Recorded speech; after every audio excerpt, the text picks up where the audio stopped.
Blaze a trail, raise hell, raise hell. Hell to the commanders will prevail. Raise hell, raise hell. Hell to the commanders never fail. Welcome back to the On Defense podcast. It's your host, Reb, and I'm joined this week by a special guest, Mark from the Improper Fantasy Football Podcast. Let's go. Mark, how you feeling today, man? Feeling good. Weather just got really, really cold up here in the Northwest, so I'm ready for some good old fall football, some nice trenches going up against each other, which I expect this weekend is going to be a lot of. What's up, Lil C? Yes, sir. Yes, sir. As you all can see, Kenny isn't joining us for this particular episode. He had something come up, but it's going to be Mark and I taking you through this game. We have Mark here because he is not only the host of the Improper Fantasy Football podcast, he is also a diehard Seattle fan, good friend of mine, and somebody who just knows football. So we're going to be talking to Mark. He's going to take us through the Seattle perspective of things today. Now, this matchup is going to be crazy because Seattle's coming into this fresh off of a bye week. They're 5-2. Mm-hmm. We know that our Commanders are 3-5. So this is going to be interesting. Mark, how are you feeling being a 12th man yourself? In general, I always feel great being a 12th man up until the point where we get let down at the end of the season. But as far as this weekend is considered, I don't want to say that I feel a lot of optimism with this matchup, but I do think that the scales are tipped in our favor for the time being. Absolutely, man. I think that coming in this one, it looks like you are favorites for this matchup. So it's going to be interesting to see. For everybody who is watching in this episode, we're going to go over some of the things that are going on both sides of the team, specifically in the injury category on there. We're going to see if Washington's going to be able to rise to the occasion in this defining moment of the season. And we'll also get a chance to learn a lot more about Seattle coming from Mark's perspective and see what some of the keys for victory and key matchups are going to be in this game. So stick along as we go through another great episode of the On Defense podcast. A quick little plug before we get started. For all of my friends who are here in the DMV, we are hosting a live fan rally today. That rally has already started at Hyde. Check out our social media. I'm going to go ahead and link some stuff on there for this. I will be there shortly after this live stream. I'll be there around 3. The fan rally starts officially at 4. We're going to be joined by Clinton Portis, as well as Ja'Cory Cross-Kamara is supposed to be Portis. Yeah, Clinton Portis and Ja'Cory Cross-Kamara are supposed to make appearances there, so it should be a good time. I've heard some things. Maybe we might even see Jayden Daniels' mom. Who knows? I'll keep you all posted. You'll probably get a nice little vlog or some snippets for that as we go along. So what you're saying is that in DC, we got Bill Clinton showing up at this. Yes, I can't be the only one who's made that joke. Bill Clinton showing up on there. I think you might have been the first one, so we can go ahead and pioneer that one there. I'll take that. All right, let's jump right on into this. Starting mainly with the injuries on Washington side, you know, we're banged up specifically on our front seven at defensive end. But in this particular matchup, the key one is going to be Terry McLaurin not being in there. That's big, man. We need a chain mover, somebody who's going to be able to get us going on third down, which we've been a little abysmal on so far. But hopefully we'll be able to find a way to go through on there. And on top of Terry being out, Laremy Tunsil is currently questionable. I don't know if coach has spoken to the media just yet, but sometimes around this time we like to get those announcements that who's going to go on. So he's a game time decision on there. That's going to be really, really crucial, especially since we're going up against a great Seattle front seven on there. Mark, on your end, Cooper Kupp, questionable hamstring injury. Ooh. And Witherspoon is in. That's not good for us. That's not good for us at all on there. How do you feel about the replacements for Cooper Kupp if he can't play, and then also along your offensive, is it your offensive line? Are you all missing somebody on offensive line, if I'm not mistaken, or is it your safety? No. We have a player who just came back from injury designation. Christian Haynes just came back from the IR, and he's still going to be out for this week, but he lost his starting position over the offseason. So it's really depth in the D-line. We have all 5 of our starters, again, ready to go for this game. Nice. Aren't you all also missing Julian Love for another week? We are missing Julian Love, which is not great. He's one of the I would consider him the most underrated safety in the entire league. He's not as flashy, but he's just one of those. He'll always do his job. He'll clean up tackles. He'll be hanging around in the back. However, if there's one position I feel really comfortable about where our depth is, it is our safety position. Kobe Bryant used to be in the nickel for us, or CB2 over time has slid back into that safety position, and he's been able to play either side. Tai Okada has been playing a significant amount of snaps at safety this season, and the last few weeks he's been rolling. He's been real good. So I feel pretty good actually as of today amongst all safeties. And that keeps in mind both free and safe and sub. He is the 21st ranked safety in the league so far this season. So I feel good about our replacement in Ty. Okay. All right. I like that. Shout out Little C White. Says hope Laremy Tunsil will be able to go Sunday night. I do think we can get this win, but I'm sure Mark will have otherwise to say about that. But let's see how that goes throughout. So if Cooper Kupp happens to not play, Mark, who's going to be, besides, of course, JSN, which we know is having a monster year this season, leading in receiving yards and so on and so forth. Who else will be able to step up on that wide receiver? Because I feel like you all have some other guys who are out on wide receiver as well.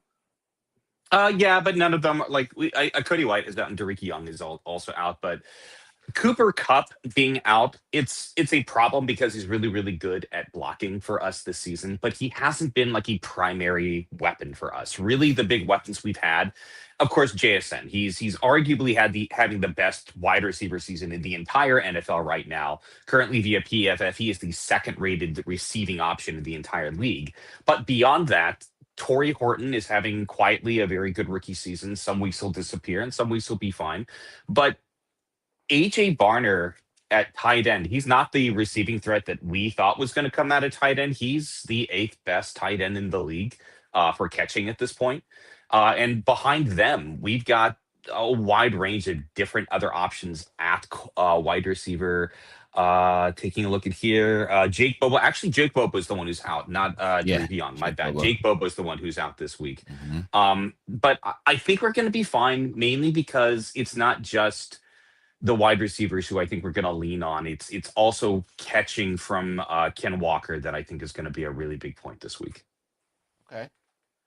Sorry, I was pulling up the injury report for both teams on there. But yeah, Ken Walker, that running game is going to be interesting for you all going into this one. I definitely think our injuries with the Terry being out, I am worried about it. But if Debo is a full go, I'm confident that we may be able to get some things going, especially from what I've seen in the games where we've had a healthy Debo and no Terry.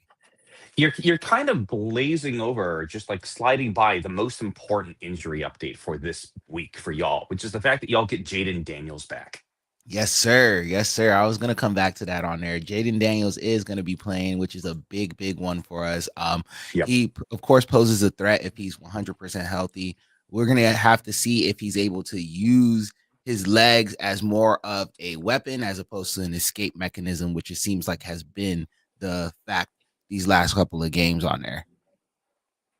Absolutely. And it's not like the beginning of the season has been really kind to either of y'all. Like, there's really good play out of Jayden Daniels when he's been healthy, and props to Marcus Mariota as well. And I'm going to be quoting a lot of PFF in this, so I apologize if y'all are sick of that. But interestingly enough, Marcus Mariota has actually been the highest graded offensive player for y'all this entire season. I'm not sure if you were aware of that. He's the eighth rated quarterback. He's got an 81.5 offensive grade, and Jayden Daniels is 13th. So you guys are getting good quarterback play. It's really going to depend how that right side of your line is going to protect him and how Josh Connerly is going to be going up against the likes of DeMarcus Lawrence all game. Yeah, that's going to be tough. We'll dive into that a little bit more in the next segment on there, but definitely that injury front. I think Sam Cosmi's back. So that's something that can help us on there as well, too, if he starts to get a little bit more in a rhythm. And also with Tunsil being out, I feel somebody said monitoring that. Honestly, Brandon Coleman played left tackle for us all last season. He was serviceable. He was more than serviceable. He's a very, very good backup tackle. So I'm happy to see that we have him back in the fold, and maybe if he's out, if Lermy's out, we may be able to get some quality snaps from our guy Brandon Coleman. But let's jump right on into the next segment since our conversation is naturally already going into that direction. Let's talk Yeah, about the team by team breakdown. We could start with the commander side of stuff. We really absolutely. have to reestablish our identity of running the ball. And that's going to be tough this week because Seattle has the number one rush defense. I believe they're only allowing 75.7 yards per game right now, which is Yeah. ridiculous. Guys like Big Cat, D Law, all those guys are really holding it down on there. I think that I said it earlier. This is going to be a heavy Debo Samuels game, in my opinion. But we're also going to need Zach Ertz to step up because I think that you all, as great as your defense is, pass defense is not necessarily the strength of you all's defense. You all aren't bad, but you're also not great. And especially in the middle, I feel like that's something that we'll be able to exploit out there, especially with guys like Debo and Zach Ertz. But you also have some great DBs who can match up well against those guys. So that's going to be interesting to see, especially with the way our running game has been in the last couple games. As even though we're still, I think, top 3 in running the ball, our running backs haven't been as efficient as we would like them to be. So that's going to be a really, really interesting matchup to watch on there. Uh, Somebody said, "Do you all think Keyshawn George can play wide receiver?" What? That's pretty funny. That's pretty funny. Going back to that, of course, with Terry being out, we lose a major safety blanket. I mean, last week against the Chiefs, like he was making these incredible catches, which were probably the reason why he hurt that quad again. And so we'll see Yeah. how things can go on there. And of course, Lou asked, "Do you think the Seahawks can stop JD5?" Mark, I'll let you answer that question. What do you think? You think they can stop 5 on there? Yeah, the answer is yes. They can stop JD5, but that simultaneously, Jayden Daniels absolutely has the skill set and the mind for the game to be able to find where the options in the Seattle options that they can give them. The problem that the I think that Jayden Daniels is going to have is where the Commanders have been having a lot of success is getting these big plays that start from behind the line of scrimmage. It's really, really where Debo Samuel has been successful, like catching a short pass in the flats or catching something within the 1 to 5 yard line and then getting the yards after catch, or getting the running backs to be able to make something happen, or Jayden Daniels making a play happen with his legs when he's working. Marcus Mariota had a couple of great plays with his legs the past couple of weeks as Mhm. well. However, the place where the Seahawks do succeed is at stopping big plays at the line of scrimmage. Where they struggle is being able to give up the big play that happens behind them. Thank you, Tariq Woolen. But the but we've got the likes of Nick Manwari, who I think right now is either the first or third rated safety in the entire league at this point, and he lurks the line of scrimmage. Devon Witherspoon is back in the game. He is the best corner when it comes to tackling and stopping at the line of scrimmage. I love Kelly in the chat on YouTube. Let's introduce Debo to Nick and Worry. Shout out to I Nick saw and that. Worry. That's really, really where a lot of people are thinking that Debo Samuel can be a big advantage is just trying to make his big playability happen. I'm not sure if the Seahawks are going to be the best team for him to showcase against. He's got the experience against doing that in the past, but this is a completely differently built Seahawks defense than when he was on the 49ers. Yeah. Uh, Before we move on, I want to kind of address a couple things happening in the chat. Luan asked, "Who have the Seahawks played so far this season?" I'm going to go ahead and Mhm. pull that up for us here. Looks like week 1, they took their first L against San Francisco. They played Yep. Pittsburgh. They played Yep. the Saints, Crushed them like we Cardinals. were supposed to. Okay. So you all have beat the teams you're supposed to beat. This one is really impressive to me. The Houston, Texas one. That's a good one because Houston has a great defense as well. And Well, that just don't goes to slide speak. back that Jaguars victory as well. Like the Jaguars are Yeah. like, are they good? Are they not? But at that point, they had a lot of momentum going into that game. And the two losses that we had, uh, the the Tampa Bay Buccaneers are one of the best teams in the NFC. We lost by 3 points in a shootout, and we were obliterating their defense. We put up 35 points in one of the best defenses in the NFC. And then the other matchup, week 1, who knows who any team is in week 1, but we went up against a team that has 5 wins, that has is one of the better teams in our conference right now. And we only lost by 4 points as a result of Nick Bosa blowing up an entire offensive line and getting a sack behind the line of scrimmage. These are not bad losses that we've had, and the teams we're supposed to win against, we've won, and we've won handily. Yeah, man.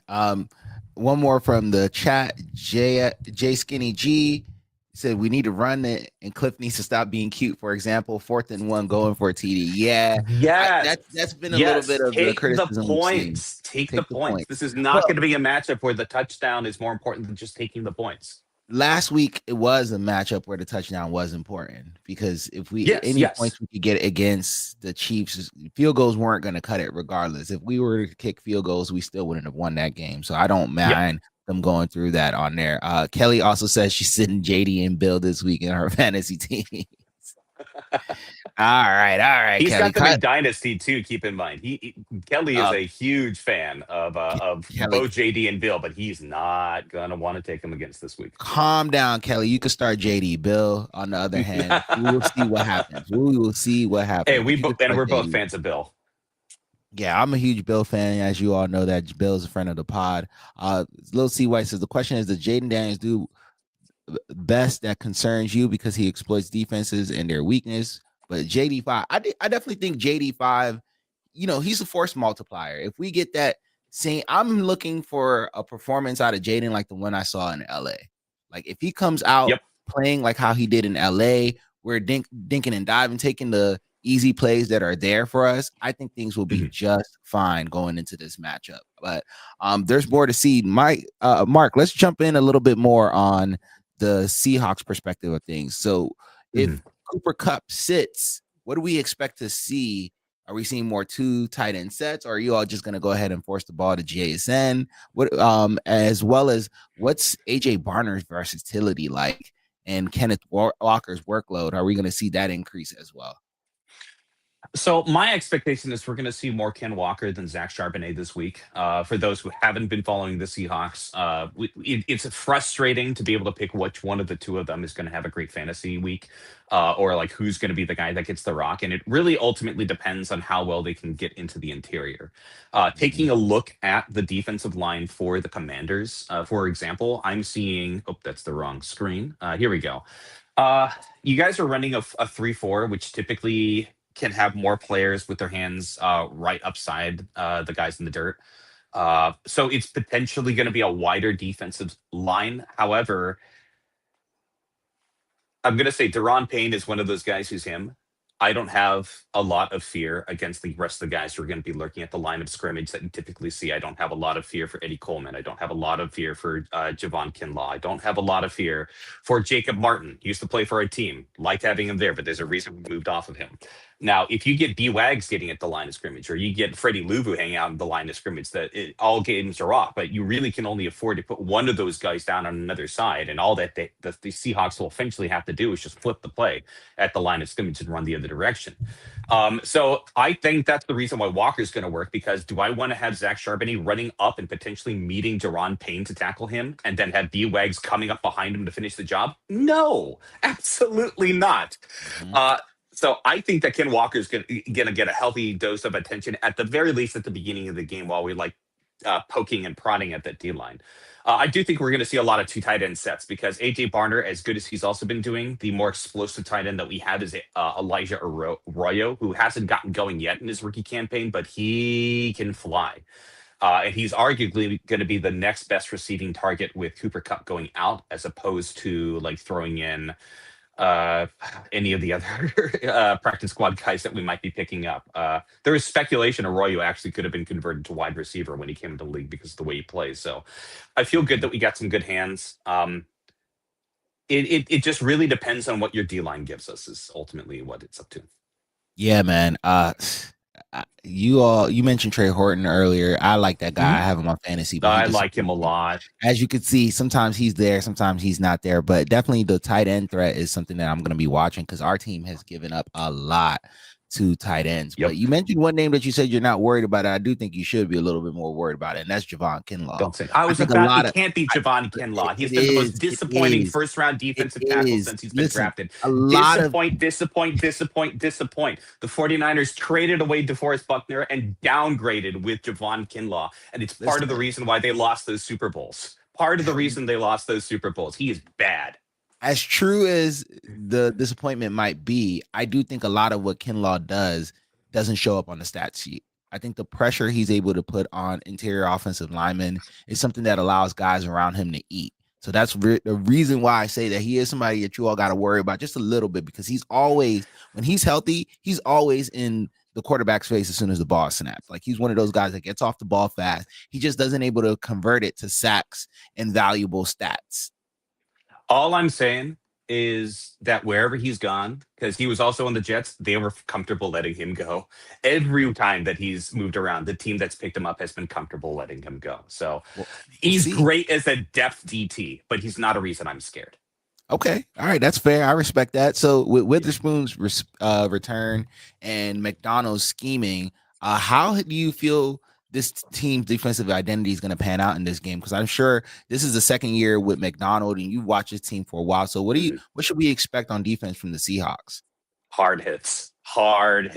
Like the mindset that I saw, and I was at that Houston Texans Monday Night Football game live at Lumen Field, feeling the heartache with the rest of the fans as we all learned that the Mariners lost that game 7 in the second quarter. But if there's one thing that I've seen with my eyes in person, is that defense comes at you hard. That defense likes to hit, and they just got arguably the best hitter in that secondary, in that deep secondary, having Witherspoon back. He loves to be able to lay the wood down as he's meeting, and then he will wrap you up and not let you go. On top of that, we have arguably the deepest rotation of edges in the entire league. Nobody's like elite level skill. All the shout out in the world to DeMarcus Lawrence, but like everybody 5 deep in our edge rushers are like top 35 edge rushers in the league all the way. I think that's the deepest we go in ranking is Boye Mafe, Derek Hall, Uchenna Nwosu, DeMarcus Lawrence. It's just a really scary group that never gets tired because they keep rotating them. So I think you're going to see a lot of hits. Okay, all right, yeah. DQ mentioned that you all have a deep crew out there, guys who get after the ball, and they're pretty fast on there. Our friends on Instagram are chirping a little bit, and I love what I'm hearing. Is people are saying, "Say that louder for Kinlaw to hear," and the run blockers for Kinlaw is definitely not a pass rocker. ANC definitely says that. She said Kinlaw does his job in the run game on the interior. He Yep. also eats up double teams and frees up Yep. others. Definitely. Absolutely. She said Ron Payne is having the year he's having because of Kinlaw. I 100% agree with her on that. He lets others eat on there. Someone said Whit That might needs be fine. There's a reason I said that Kane Walker is the guy that we should be going to this game too. I don't want to go up that Absolutely. interior. I'm just not afraid of Kinlaw. All right, that's fair. That's fair. JS Skinny says Witt needs to keep a scheme similar to the first half of the KC, and offense needs to give them more time to rest. I agree with that. Yes, for you sure. do. Yes, you do. Not a fan of the schemes from Witt this year. He's calling them whiff. Oh man, that's hilarious. Calling them whiff. Not a fan of get your field. Get on the field with your team. I defensive coordinators being in the booth is not something I'm too worried about, but that energy on the sideline definitely helps. But we do have guys like Ken Norton who are on the sideline, and I don't think Witt can provide any more energy than Ken Norton can, to be honest with you. Can I interject for a second? I love hearing the names that you're throwing out there. Like, I'm a big fan of Dan Quinn, having been in our DC when we won a Super Bowl. Ken Norton was a former DC of ours as well. You guys got Bobby Wagner. You guys got Cody Barton. There's a lot of former Seahawks. I personally like to call the Commanders Seahawks East, just because there's a lot of the old Carroll system and the mentality that's come into the Commanders. I can't say that they're the team I'd root for after the Seahawks in the NFC, but I have a fondness for DC, having lived there for as long as I have. Yeah, definitely. Yeah, Mark. That's one of the reasons why I love talking ball with you. You're not too biased. You're very realistic. And here at the OTF podcast, we like to try to be realistic. As much as we love our teams, we still try to add some realism into what we're talking about on there. The chat's popping. Lil C White says the matchup that he's interested in is Trey Amos versus JSN, because Trey Amos has been a lockdown corner. Yeah, that's thing a lot of people may not be paying attention to coming into this matchup. But many people may look at the names on there and say, "Oh, Lattimore might be the guy who's going to be on JSN most of the game." But I honestly think he can't get Amos put on is going to get a lot of the burn. Absolutely. Yeah, Absolutely. because You Amos. and I talked before the season began that the Mhm. player that I was looking forward to the most potentially getting in the second round, you guys got, which was Trey Amos. Trey Mhm. Amos is one of those really exciting young secondary players in this league who can fly all around the ball. He's got really really good coverage skills, really good hip snapping to be able to just follow the routes. And absolutely, your best plan of success to be able to stop JSN is to make sure that you get Trey Amos on him. The only concern that I would have about that matchup is how quick is the release of JSN with a relatively inexperienced Trey Amos. That being the case, Trey Amos is having a fantastic season. Yeah, definitely. Amos has been honestly, he might be the defensive rookie of the year if he keeps this up. He's playing that good. There are other guys who are also playing really well, but Amos, if he can continue to keep teams not throwing at him, he might be able to warrant that. Let's not let him start getting some turnovers, right? Maybe this might be the game we get that. Who knows? He has a hard challenge with Yeah. JSN, but if Kupp is out, that might be an advantage that Commanders might be able to exploit because we can shell and cover JSN just a little bit more. But JSN is also a dog, so who Yep. knows how that's going to go on that standpoint. Just one more little bit of glaze on Trey Amos. Currently has the highest coverage score for any member of the secondary on the Commanders. So you guys got yourselves a stud, and We don't sleep definitely on do. Mike ES. Yeah, Mikey, it's been a little bit rough for him this season, but we're definitely Don't we sleep on need to him see. still. I'm not sleeping on him. He can still get the ball Yeah. out. A couple things on Instagram. Coastal VA Sports says, great photographer, by the way. He said JD5 focuses on the check down opportunities and screen passes. Yeah, definitely. Yep. Uh, Yep. yeah, Skinny said valid points by Ken. Wit in the way is what ANC says. uh, things are going to be going well. We need to get Bill going. What do you think about the Yeah. matchup between Marshawn and Cooper Kupp? If Cooper Kupp plays, I like that matchup, but I think that both guys, like Mark said earlier, Kupp hasn't really been an offensive threat. He's more of a blocking threat for them so far Yeah. this season. So that might not be as much of the fireworks as we may think No. that would be, even if Kupp does go. Yeah, he's been more so most of his big impact plays have been happening in like screenplays. Like he did a couple of bubble screens over the past couple of months or so. I would say that assuming that he stays healthy, he's going to be a bigger threat as the end of the season gets on in our colder months because he still has short hands, Mhm. and he's going to be having a lot of just tough catches that he's going to be relied to call upon, play that true interior slot type of role when he gets back. Yeah, let's dive in. What's up, Big Simple? I put you up on the screen, wanted to shout you out on there. But let's jump into key matchups in this one that will probably decide the game. Starting off with the one that I'm sure everybody's going to be watching. That's going to be Jayden Daniels against the Seattle Pressure Packages. Tunsil in or out? I think that's still going to be something to watch on there. What are your thoughts as far as what Seattle is going to bring under pressure? You already talked a lot about how much depth you all have at pass rush. How do you think that that's going to be able to impact Jayden? It really depends on how long Connerly and Tunsil can hold back the pressure coming off from the sides. The big strength that Jaden Daniels has is being able to move with his legs, but he's also smart enough to be able to extend the play, to be able to make something happen in the flats, to be able to find something, get that short yardage whenever he needs to do. He's been a very patient thrower as well, which is something I think not a lot of people talk about. So for me, it's going to be how well can they contain him within the pocket to allow the likes of Leonard Williams or Byron Murphy to clean up, because I think that they're going to eat up your guards pretty successfully. I don't have a lot of confidence about the interior of your line. I like Tyler Biadasz. Sam Cosmi at guard, going up against potentially the likes of Leonard Williams. I like Sam Cosmi at guard, but Williams, Big Cat, is kind of that guy. Uh, he's kind of I'll that say guy. this. There's one name you all should watch for any of our Seattle friends who are watching this game. CP75. Chris Paul is an agile, strong guy, and he's incredibly intelligent. He's truly stepped up this season at left guard. He has allowed a very low pressure rate and very few sacks on his side. So that is a matchup that might surprise you all on there. Just putting that out there.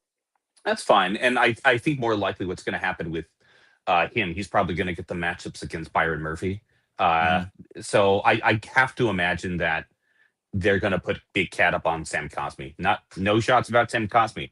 we also talked several years ago. I liked Sam Cosmi when you guys got him. I was hoping that we would get him in like the 4th round a number of years ago, but I think he's found more of a home with the guards at this point. He's significantly more successful there, but don't sleep on Big Cat. Like Oh, beyond never, after you never. talk about the Dexter Lawrence, after you talk about Chris Jones, you have to bring Big Cat into the conversation after that as far as his impact that he can have. Uh, I think Jayden Daniels is ultimately going to be fine because where he can really exploit us, I feel, is going to be within our second level. Ernest Jones is about as good of a middle linebacker as you can, and Drake Jackson has been having a very. Is it Drake Jackson or Drake Thomas? I always forget which of the. You guys had the other one of the two of those. Drake Thomas. You guys had. Mhm. I don't know. Drake Thomas has had a good few weeks for us, but there's been some rotation at that second linebacker for us between him and Tyrese Knight. So it's really that's a spot to exploit is if you guys get like an additional half second and if you can throw Devo Samuel or Luke McCaffrey into that second for a hook or a curl or something like that, that would be a way for you to exploit us. And that happens when you buy an extra second. Absolutely. And speaking of buying an extra second, somebody asked Henry Hubbard on Instagram asked our thoughts on Bill. My personal thoughts on Bill relate directly to what Mark and I are talking about with that Jayden Daniels versus the front seven. I think guys like Bill, Jeremy McNichols, Chris Rodriguez are going to be essential in this game in picking up blocks, doing a little bit more chipping. Maybe this might be one of those games where we get back to more of our 2 running back sets. I would love to see Bill and McNichols out on the field at the same time because McNichols is an excellent pass blocker He's been as having well a as good few weeks too. absolutely good running threat, good passing threat. But Bill, definitely, I would love to see him get the ball a little bit more on the outside. I don't think Bill he can run in between the numbers, but I think he's best once you can get him on the outside and really let him use his elusiveness and his speed. So I would love to see more of that going out, get that ball out to Bill, like Dan Vandal said on there. Let's see more tosses out there. And like we said, Cliff can use exotic, but I don't think he needs to be too cute in this game. I think this needs to be one of those classic grounded out NFC football games. Do you think that if met at the line of scrimmage, that he's going to match up well against meeting a Nick Worry at the line of scrimmage or meeting a Devon Witherspoon at the line of scrimmage? Bill? Yeah. I think Witherspoon, I like our chances a little bit more, but not Nick. Yeah, not Nick, but I like my chances. But Bill, you'll be surprised. Bill's a strong guy. Oh, I'm not surprised at him. I watched the podcast that you guys had earlier in the season. I was excited about him when he popped off in the preseason. He hasn't quite popped off or showed himself, but he's still quietly having a good rookie season with over 400 yards rushing. He's going to have his best matches at the line of scrimmage that I think he's had all season, though, in my opinion. Absolutely. Hey, Chris Rogers is going to be watching from the Philippines. Yeah, okay. I don't love the Go Hawks, but happy to see that you're going to be tuning in all the way from the Philippines. Thank you for tuning in on this particular episode. On there. Sam Cosmi is definitely trying to get that rest off, and Washington will be playing desperate in this game. You're absolutely right about that, Big Simple. We need this W in this one. Let's talk about our next matchup. Jackson, Smith, and Jigba versus our Washington secondary. Ooh. I hope Trey Amos follows him all game long. It's really going to depend on where they put JSN out, I think. If Trey Amos gets to be there. If he's on the outside, that's where you want Trey Amos to be. But remember that Jackson Smith and Jigba plays everywhere. He can play on the inside slot. He can play as your boundary receiver. He can play as your deep threat. He has excelled in all 3 stages of being the wide receiver, and he blocks well too. My concern is what's going to happen with Trey Amos. Again, just gave Amos a lot of glaze. But what happens when you've got a drag route and you have to run across all that traffic in the middle of the field? I haven't necessarily seen so much of Trey Amos having success when he has to do those cross patterns. He has to be fast. He's got the hips to be able to go ahead and do that. I'm not going to just talk about Trey Amos on this podcast. I trust me, that's not all I'm going to do. But that's where I think Jackson Smith and Jigba has the best chance against the secondary is getting into the middle, getting into those tough catches. And if for any point they start to cheat inside a little bit, JSN will burn you. That's true. You mentioned a guy who I think is it feels like every week I say this guy is somebody who's going to be key to our victories, and it just doesn't always work out. But Mikey Sanders, I think Mikey is going to be one of those guys that in those exact moments, if we see JSN streaking across the middle, we're going to need somebody like Mikey to be very keen on there. And I think, from what I've seen in Michigan and what I saw last year, Mikey has a knack for stepping up in big moments. So let's see if this is going to be one of those things to watch out for. Also, as great as Seattle is, I think coming off of a week like last week where the Chiefs are just so loaded at receiving threats, whereas you all are a better running team, and JSN is like that top guy. You all kind of remind us of us when we had Terry, right? Terry Yep. was the guy that you really had to watch out for, and there wasn't That's a too fair much. comparison. Yeah, that's fair. Yeah, I feel like if we are able to have a good plan and execute that plan against JSN, this game might be a lot closer than what people may think.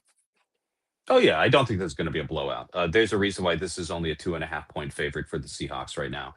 Seahawks play very, very well on the road. I think still That is under Mike McDonald, they've only lost one game on the road since Mike 10 and McDonald 1. became the Is head it coach. 10 and 10 1. and 1 on the road?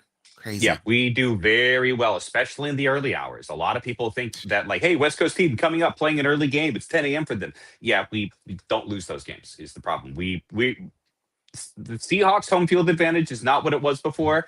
Still loud, still great. Represent my Hawks, of course, but we like to go into other people's homes and show them that we own the end zone as much as we possibly can.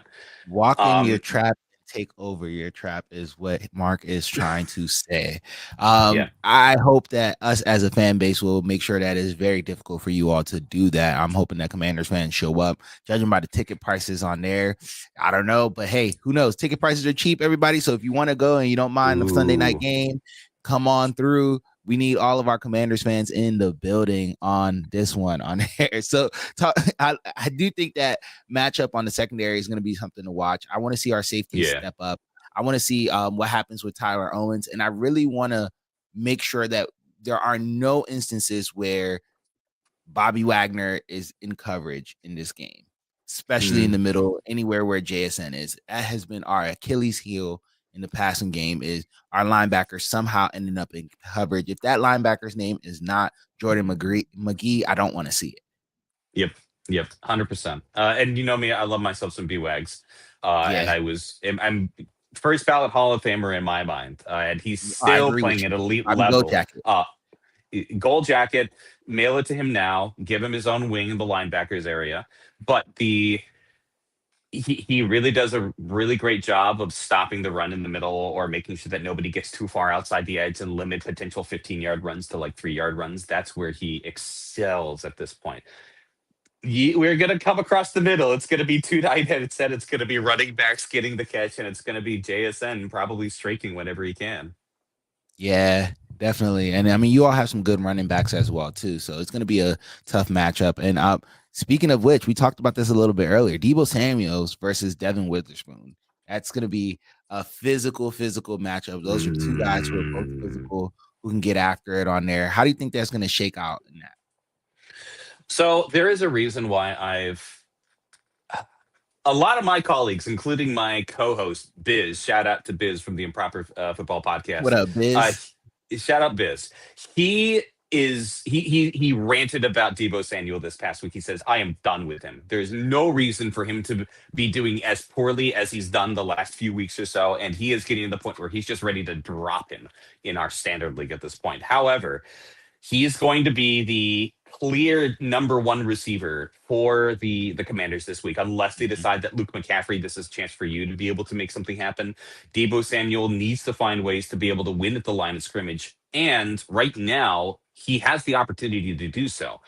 Witherspoon's great at tackling at the line of scrimmage, but give him enough opportunities, Deebo Samuel can definitely make one tackle miss and then rush off for 25, 30 yards if that's the case. Where they need to exploit is they need to, in situations where we're in man and Witherspoon's going to be following across the field, you need to move Deebo Samuel to whichever side of the field that Kobe Bryant is going to be on. So that's the second pickup of tackles, or that's the safety net behind hand. Because with no Julian Love back there, it's not as easy as it was before. Ty Okada is technically the backup to Love at this point. However, Ty Okada's been really good at tackling, so you probably don't want to attack that. That's where his success is going to be. Get Witherspoon with not a great safety blanket to have to him, and then if he breaks off, that's going to be 10, 15 yards. Yeah, I think I would love to see Debo used a little bit more as a wide back in this matchup. I feel like in our Commanders offense, we haven't really taken advantage of Debo coming out of the backfield. And I think this would be a game to do that for all of the reasons that you just mentioned, kind of putting your cornerbacks on edge and making them think a little bit about where exactly is Debo going to be. I think that's where we can truly take advantage of those physical matchups. And another, low key thing is Debo this offseason, I feel like really improved his route running. So he is a better route runner. And if we can, get him in more of some traditional wide receiver sets, giving him some more routes, that could be really good. But that really, I think the success of that is going to come off of how well do we use him in motion? How well do we move Debo around? How well do we make Debo a legitimate gadget threat in this game is something to watch out for that. So hopefully Cliff gets cute with Debo and nothing else. A lot of motion. Put him in a lot of motion and see what the defense gives him. That's where his biggest advantage is going to be. Yep. I would love to see Jalen Lane kind of used a little bit in that as well, too. While you're motioning Debo, motion Lane a little bit. Maybe give Lane some shots out of the backfield as well as Debo and see how things can kind of go out. You're not going to have to. You can't just be Ertz and McCaffrey and Debo. It can't just be those three. Yeah, maybe this might be a week where we see Treylon Burks get elevated as well. He's somebody that we picked up a few weeks ago. I'm not sure how much of a difference that would make, but I would love to see how he may perform in the offense that's similar to what he's played in comfortably in college. I'm going to make a prediction that if Treylon Burks is leading any of your receiving stats, it's not going to be a good game for you. Yeah, I hope he just gets a clutch catch here. Two or three good catches. That's what you want. Yeah, that's it on there. So continue our matchups on there. Washington's interior line and versus Leonard Williams. We kind of already talked a little bit about this earlier. So let's just move on and talk a little bit about the tempo battle. Do you think that Washington is going to be able to shorten the game against a rested Seattle defense? I don't think so. Y'all are coming off of a short week. Y'all are coming off of, I would say, a demoralizing second half against the Chiefs. The first half looked very, very good from like just staying competitive, but that second half really took a lot out of you. I don't think the offensive line that y'all have is going to keep up with not just a fresh Seahawks, but as I mentioned before, a deep rotation amongst those edges. We have when you've got Josh Connerly in there, and then it's DeMarcus Lawrence, and then like two plays happen, and suddenly you get a fresh Derek Hall that's going to be in there, and then another play later you get Uchenna Nwosu who flips sides, and then you get DeMarcus Lawrence again. It's just going to be I have a feeling it's going to be a huge wear of attrition on those younger players on their team. Mm-hmm. Big Simple says, I don't know too much about the Seahawks, haven't been watching them, so should a defense against that defense that's talented, what is your weakness with Seattle? Oh, that's a great question. What is Seattle's our weakness on defense? Our weakness, I would say right now, is I love Tariq Woolen, but giving up big plays. He is a ball hawk. He reminds me a lot of how Trevon Diggs played in the beginning part of his career, where he either gets the picks or he gives up the big play. However, the past few weeks or so, he has showcased himself as being a much better tackler and a much better pass defender than a ball hawk. So, but if you want to find a weakness in our secondary, that's really going to be where it is this week. And then, like I also mentioned before, whatever side of the second level that Ernest Jones Jr. is not on, whether or not it's going to be Tyree Snyder, it's going to be Drake Thomas. They're both playing well, but they're both very inexperienced. And if you want to attack us in a place that's weak, if you have Drake Thomas, and then on the up next to him, you've got Tariq Woolen covering that coverage at that spot, that's probably going to be your weakness to target. But you're talking about the best run defense in the league and the second best overall defense in the entire league right now. There are not a lot of weaknesses throughout the first half of the season. Definitely. That run defense is something to reckon with. In my research, what I was able to find a little bit about Seattle's potential weaknesses in the middle, specifically the tight ends. It seems like you all have some vulnerabilities in there, which is very similar to us on defense as well, too. So that's going to be why I think this is going to be a heavy tight end game. Honestly, I think both sides are going to try to exploit that a bit. AJ Barner going off. Yeah, I do like AJ Barner. He's been balling out in the games that I've seen so far this season. Thank you, Big Simple, for that question. And anybody else who is in the chat, both on Instagram, Twitter, and YouTube, please continue to keep those questions coming. We will surely answer those as we go. So we were talking a little bit about the tempo, and you made some great points on that. I do really think that it's going to be tough for us to control the tempo, especially going up against the number one run defense and the way our run game has looked over the last few weeks. I know we're still number 3 in the rankings when it comes to rushing the ball, but that's usually that, in my opinion, has been because of some of the great quarterback runs we've been able to get from Marcus as well as Jayden on there. So we'll see if those guys will be able to continue to do that. Maybe this might be one of those games there we bring in Marcus for a few packages and allow him to run the ball, even though Jayden is starting. I would love to see that. I think this is going to be one of those games that we need to treat like it's a playoff game. We really have to come out with all of the tricks that we may have in order to truly get a W, at least in the rush game. Yeah, I completely agree.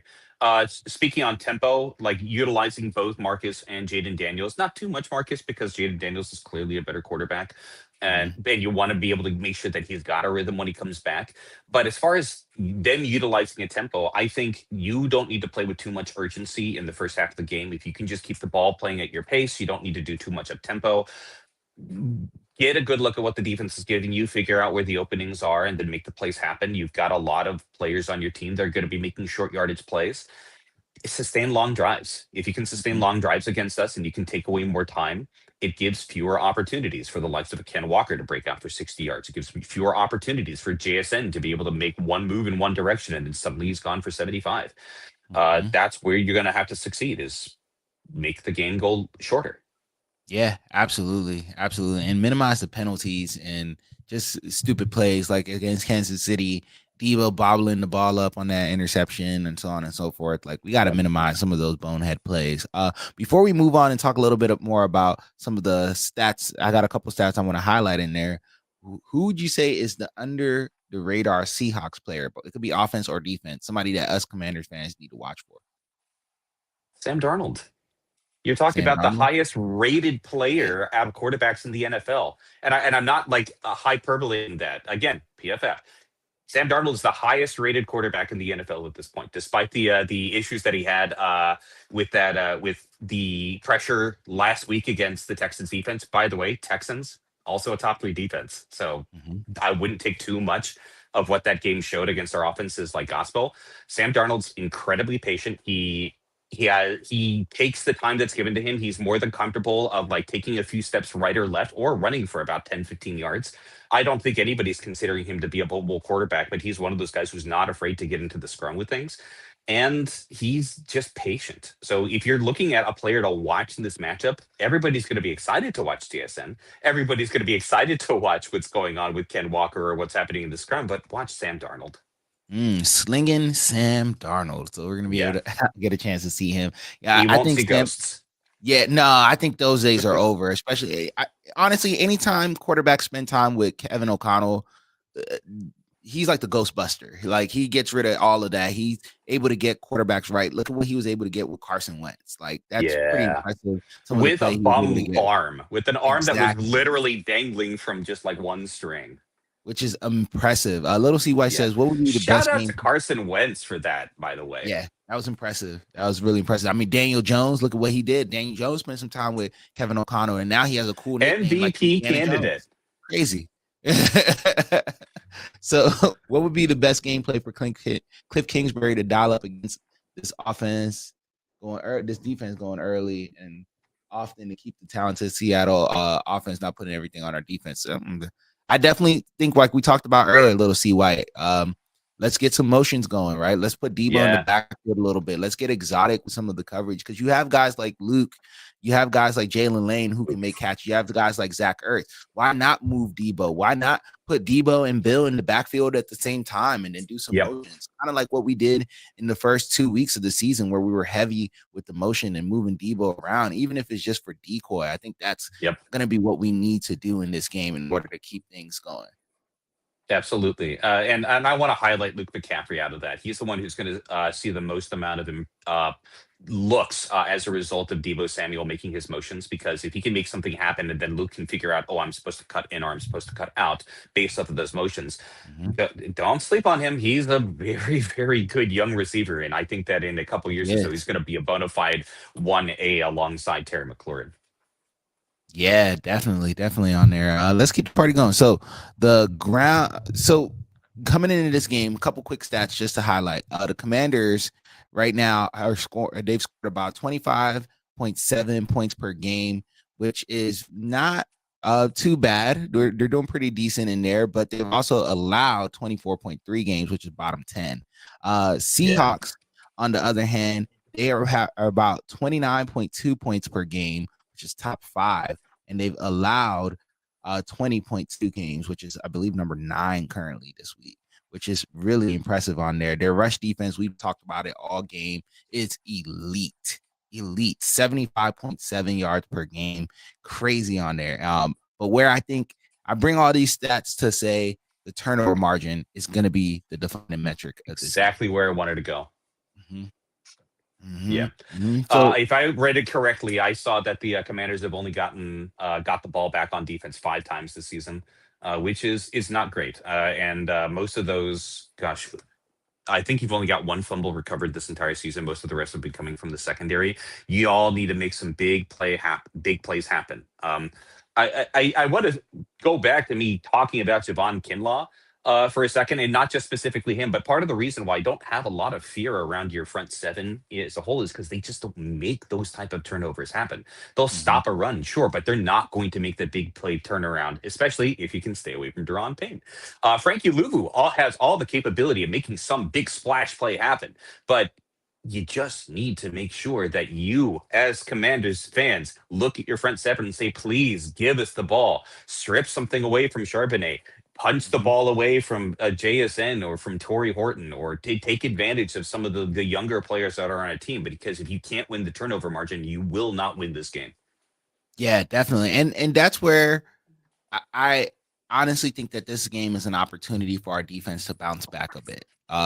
Outside of JSN, like outside of him, I think that this is a potential for them to get right, especially if they can sustain the type of play they had in the first half of the Chiefs game, both halves of this game. That's something that will be something to watch. But of course, JSN is an X factor. The run game is an X factor. If we're able to stop that run game, which is oftentimes our Achilles heel, that's going to be a really tough one for us. But a guy that you said you're not too worried about, Jacob Martin, he's really come up. And since we've switched from playing less of a 4-3 multiple defense to playing more of a 3-4 defense, I think that he's had a lot of opportunities in there. And Frankie Louvu, I saw him at and a lot last week as well too. So let's see how they can build on that, right? If they can truly build on that and put some pressure on Sling and Sammy, things might be a little bit different on there. Yeah. I like Frankie Louvu. I like playing him more within the front of the line. I like him playing closer to the line of scrimmage to be able to just be more involved with the play. That's what you want. He needs to be involved in any play that he's within any like distance from. If he's playing on the same side of Deron Payne, we're probably just going to run to the other side. Definitely. I think that makes sense. Washington definitely has to win this turnover battle. Fans, what stats do you think best define successes, Seattle's success so far? For anybody who's in the chat, feel free to drop that in as we move on into the next section. Actually, let's just talk a little bit more to the chat a little bit.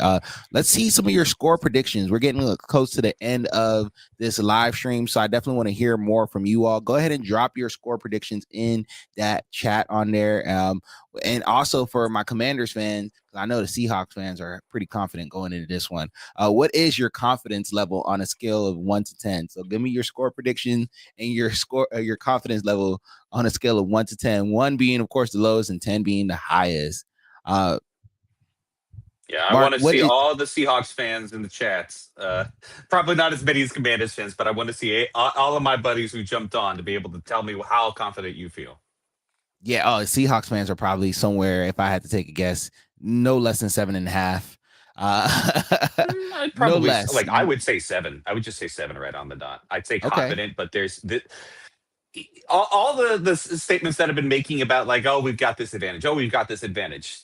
Commanders are still a dangerous team. They made it to the conference championship game last year, and a lot of this season has been played without Jayden Daniels, who is an X factor. We cannot forget him. 3-5 is not out of it in this conference in any way, shape, or form. Y'all are only 2.5 games out of that 7th spot, and in a month, y'all could be right there. If y'all go on a run with Jayden Daniels back. This from what I've heard more and more so from my colleagues, it's not this is a sure thing. It's this has all the makings of a trap game, which would Mm, be the third trap game in a row for the Seahawks. A lot of Seahawks fans were like Jaguars. They're good, but we should beat them. It could be a trap game. Seahawks pulled up their pants and said, "Yeah, we're just going to take care of this."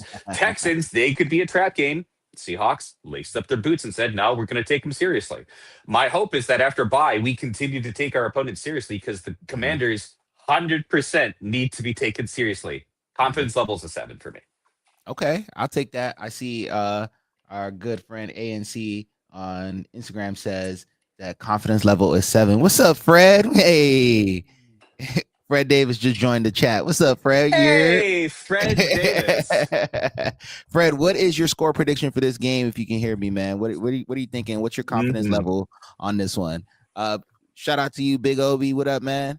Little C White says his confidence level is at 8. Little C White, what's your score prediction on this one? Fred, my guy. Loso said, "Do you think the season is on the line tomorrow?" The season's from here on out. The season is kind of on the line, but I do think that if we can win this game, it's going to be great. Even if we lose this game, we still have an opportunity. Fred Davis said, "Deadskins for life." Hey, Fred. I think y'all are expecting your division to have like a 14-13 game division winner coming out of it. I don't think that's going to be the case at all. I think even if you lose this week, y'all are still in contention for the division. So, Absolutely, because we haven't played the Eagles at all. We still nope. have another game against the Cowboys, and we still have another game against the Giants. All winnable Yep. games, in my opinion. Sumo Art, great artist. Love your work, by the way. He says his confidence level is at a 6. Lil C White says his score prediction is 24-17. Washington. Jayden Daniels lead a late scoring drive to win the game. I would love to see that. I would love to see it, man. Also agreeing. All right, with the 6. Uh, I love these score predictions, man. Mark and I will save our score predictions for a little bit later on in this Yeah. chat as we end it I'm out. just But I going to would love to say hear what to you're saying. that 24-17 score prediction that I'm seeing there, the Seahawks have not scored that few points since we played San Francisco in week 1 with Nick Bosa. That's all I'm going to say. Lil C White is saying that we're gonna step up on there. Deadskins for life, like Fred just Deron said. Payne has to be Nick Bosa. Yeah, Loso, you gonna be there tomorrow? So will I, man. Come tap in. I'll be at Gold Lot D31. I'm not gonna do a full tailgate, but I'll definitely be there getting some content. So definitely come tap in with me if you are there. Uh, let's keep this going on there. Let's talk a little bit about X factors, and we can give our bold predictions on this one. Yeah. My X factor in this game, honestly, I think is gonna be Zach Ertz. I think Zach Ertz in the tight end group is my X factor. If we're able to get, and shout out to Fred Davis being on there, perfect timing for me to talk about some tight ends. But if we can get some quality play out of our tight ends in this matchup, especially with what I saw in my research leading up to this episode, it seems like you all have some susceptibility to tight ends, quite like we do. If we could take advantage of that, do, with Zach and even John Bates, maybe this might be a time where we see him a little bit more involved in more than just a blocking game. I think we'll be able to get some quality burn in this matchup.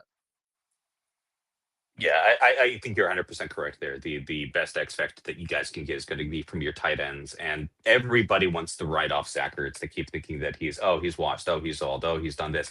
He's always succeeded. He's just one of those best like consistent tight ends. He doesn't put up like the flashy like 14, 15 touchdowns a season. He's not going to put up like 1,400 yards, but people forget that that's not the norm for an excellent tight end, which Zach Mm-hmm. Ertz historically and still is an excellent tight end. So Mm-hmm. if he's going to be that X factor that goes into that second level to take advantage of it, we're going to have a hard time just constantly bringing him down, and that's a great way to wear out our linebackers.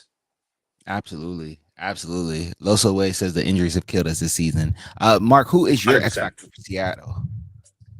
I mean, it's JSN. If JSN is able to take advantage of the matchup against a rookie corner, granted, I've said it multiple times. I love Trey Amos, but if he can take advantage of the fact that his matchup is against the rookie corner when he's having the breakout season as not just being a top wide receiver, but right now looking like he's the top wide receiver. No disrespect to the LSU receivers in the league, but JSN, this is a week.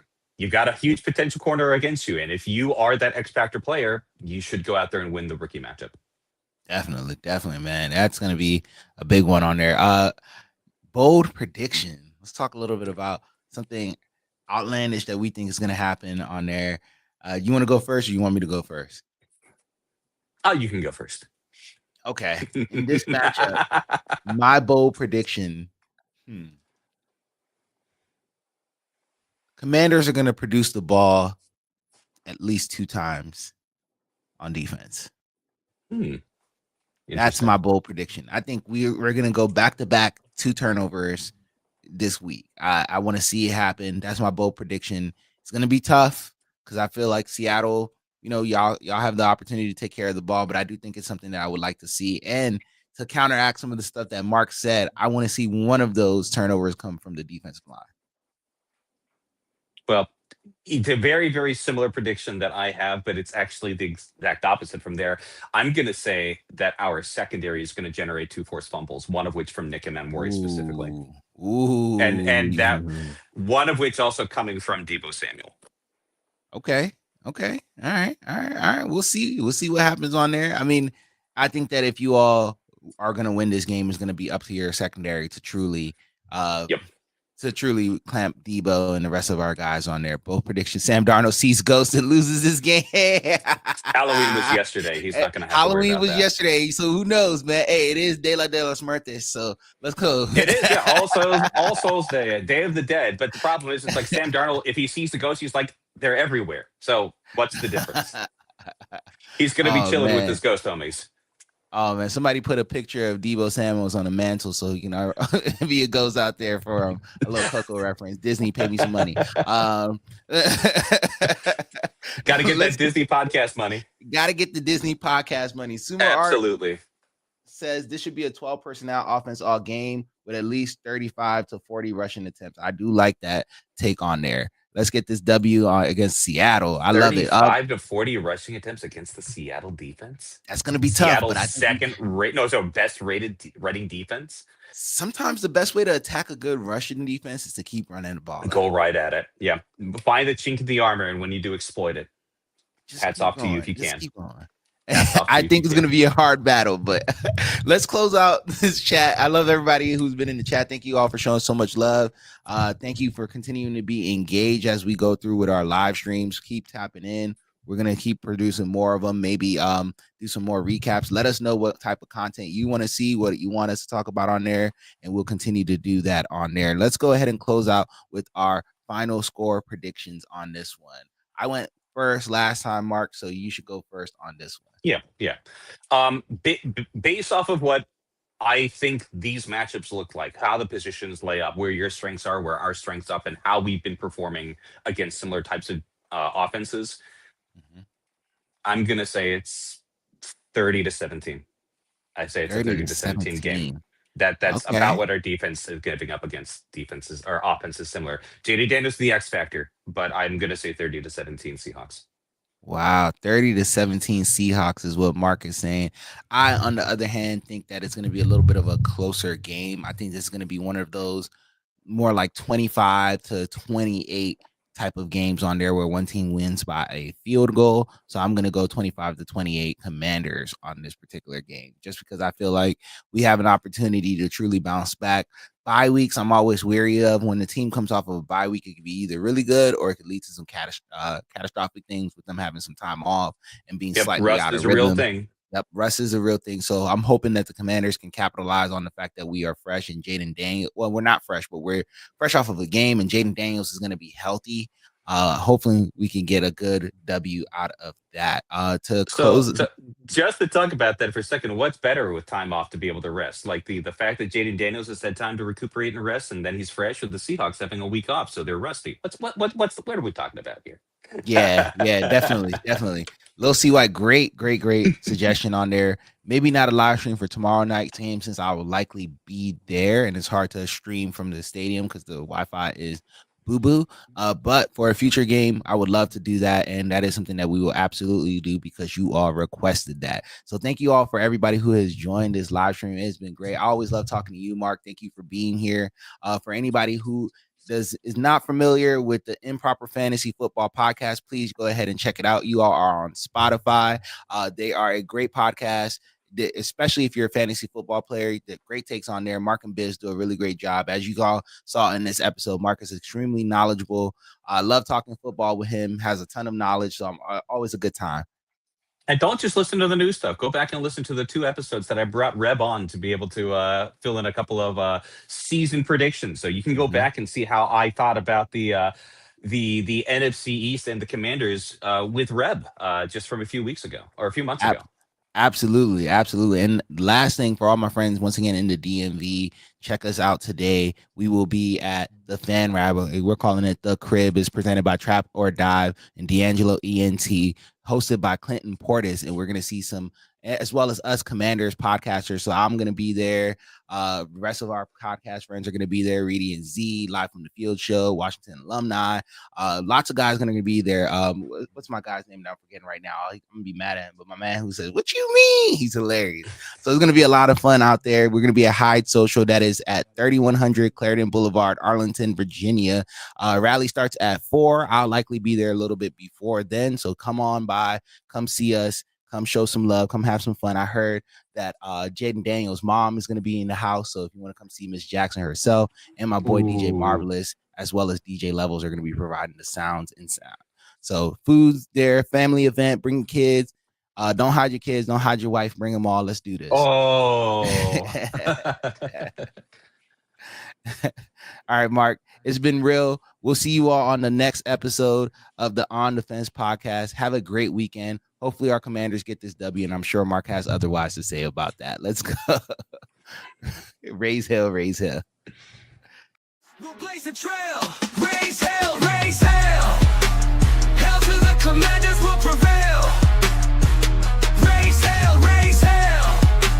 Hell to the Commanders never fail. From kickoff to the final play, we're here to win.